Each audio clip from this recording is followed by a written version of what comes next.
A partir da próxima segunda-feira, todos os agentes do Batalhão de Operações Especiais da PM devem passar a usar os equipamentos.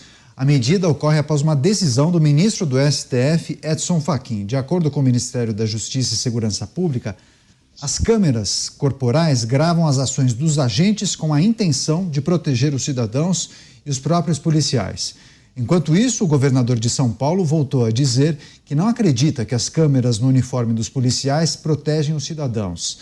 Tarcísio de Freitas afirmou que o seu governo não vai investir na implementação do equipamento e a prioridade deve ser o monitoramento e a contratação de mais agentes de rua. Essa é uma questão que divide a opinião. Eu já vi especialistas em segurança pública defenderem o uso desse dispositivo e outros que são contrários. Você, Cristiano Beraldo, você tem uma opinião formada? Acha que as câmeras corporais ajudam, prejudicam? O que é preciso ponderar? Caneta, é só você prestar atenção no que foi dito. A polícia é colocada como uma ameaça à população. Então a câmera no policial é para proteger a população. Me explica essa proteção.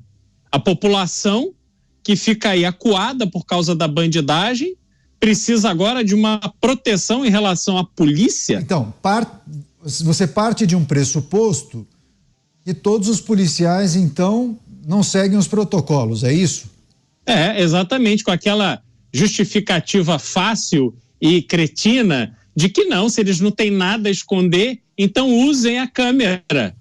Agora, qual é a vida real de um policial do BOP que entra numa comunidade dominada pelo crime, aonde nem prefeito nem governador podem entrar sem autorização do chefe do tráfego, a fazer aquilo que deve ser feito?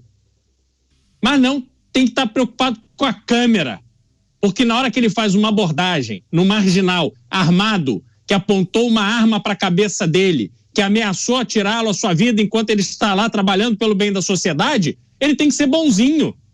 Ora, senhor cidadão, gostaria de dizer que eu sou um policial militar e eu sou treinado para garantir a sua segurança. O senhor poderia, por favor, me dizer aonde está o chefe da sua quadrilha? Então, quer dizer, porra, é filme da Disney agora? Entrar numa favela para pegar marginal? Então, quando se coloca a câmera, isso começou nos Estados Unidos, nos policiais, nas viaturas e tal, o que se queria era mostrar à sociedade a efetividade do policial, do policiamento. Aquilo foi transformado, essas cenas foram transformadas em diversos programas de TV e a sociedade olhava aquilo com admiração, vendo que era uma mensagem que não se podia brincar com a polícia tinha que ser respeitada.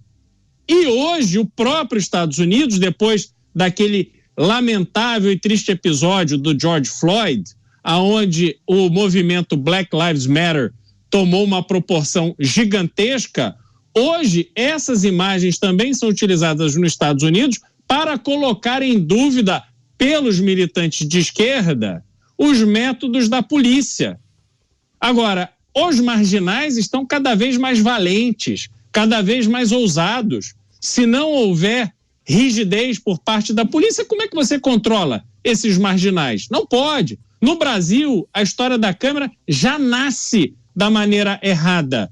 E, no meu entendimento, não deve ser utilizado. A menos que seja assim, os guardas estão tomando conta da praça e aí a câmera ajuda, às vezes, a identificar ali numa imagem uma pessoa que está passando, um foragido, alguém que fez alguma coisa, enfim, para compor ali dentro do movimento natural da sociedade, naquela cidade, naquele bairro, você tem ali o registro das imagens. Outra coisa, imagem para uso da polícia, uso nas suas investigações, uso nos seus treinamentos. Não imagem que precisa ser passada para o Ministério Público, para as redes de TV, que publicam essas imagens com o objetivo de denegrir, de esculhambar o papel do policial na sociedade. Dantas, o argumento de que o dispositivo acaba protegendo a população de qualquer localidade, não coloca a polícia numa posição, sei lá, de vilão, de culpado, de que nunca respeita a população? Daniel, eu queria saber se a câmera filmar o rosto do criminoso, se ele poderá ser divulgado, porque não pode mais, né? Então, assim, é uma grande hipocrisia, mais uma vez, é muito cinismo nesse debate, há um objetivo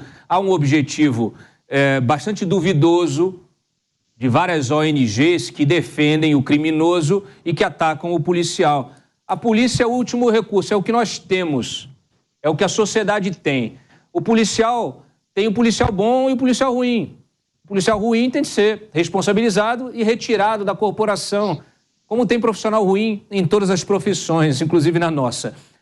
Então, não se pega a exceção para justificar uma regra nesse caso. Você não pode forçar o uso de câmeras porque teve uma ou outra ocorrência de abuso policial. Sempre vai ter. E esses policiais precisam ser punidos sim. Agora, o uso de câmera, ele é complexo para esse tipo de operação. Uma coisa, e o Beraldo destacou muito bem, é você usar a câmera para fazer o policiamento ostensivo, né? Aquele monitoramento que você faz, a polícia fazendo as suas rondas, etc. Outra coisa, inclusive isso até seria bom para justificar muitas vezes a atuação do policial diante de uma atitude suspeita.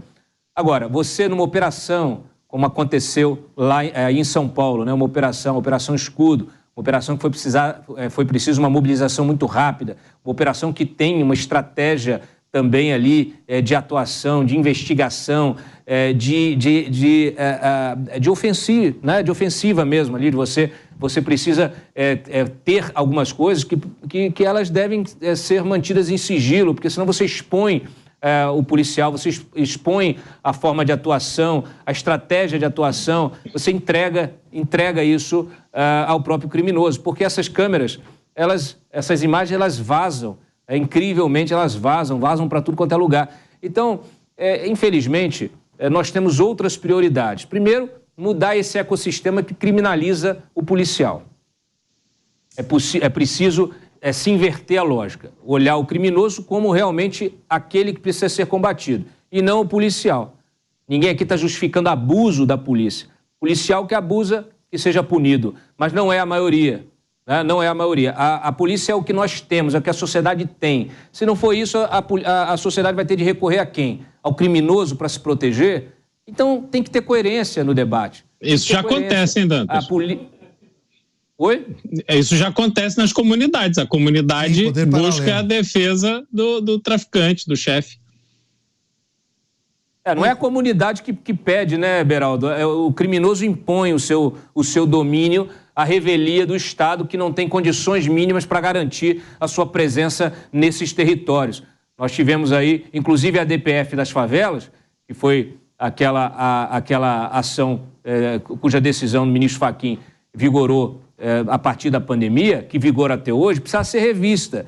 Hoje a polícia tem dificuldade para poder cumprir a sua missão, para poder fazer uma busca e entrar numa favela. As favelas do Rio, por exemplo, você teve aí, hoje teve um crescimento exponencial de barricadas construídas pelos criminosos para impedir o acesso do Estado, das forças policiais nesses territórios. Isso é inacreditável, E olha, a polícia de São Paulo aí, o Tarcísio, ele sabe das prioridades. E há uma série de prioridades antes dessa, de comprar câmera. Comprar câmera, o pessoal acha que é só ir ali na esquina e comprar câmera. O custo estimado de você colocar a câmera em cada policial é de 700 milhões, pode chegar a 1 bilhão. Esse dinheiro precisa ser utilizado para equipar de forma adequada esses policiais para que eles possam cumprir a sua missão, inclusive com investimento em inteligência, que é, vamos dizer assim, a grande ferramenta para combater o crime organizado. Pois é, Beraldo, enquanto você falou sobre a situação dos Estados Unidos, várias pessoas perguntaram se todas as polícias de todos os estados usam o dispositivo ou não. Tem estados que abrem mão dessa tecnologia. A polícia é municipal, né? Então você tem nos municípios, alguns com mais recursos, outros com menos recursos, dependendo do tipo de atividade, né, daquele policial, ele pode ter a câmera tanto nele como no carro. O carro também é interessante, o carro é do policial, no sentido de que ele se responsabiliza pelo carro, então você também não vê muitas vezes carros que vão trocando de mão aqui no Brasil, às vezes você passa por algumas viaturas que você claramente vê que não tem condição de serem usados, por exemplo, na perseguição, alguma coisa assim, porque já estão numa situação bastante difícil. E lá você tem, primeiro, carros muito bons, carros potentes, que rivalizam com os carros utilizados pela bandidagem e, como eu disse, os instrumentos de cada policial ali na sua atividade diária acaba sendo conforme o que é disponibilizado pelo município, né, pelo comando da polícia do município.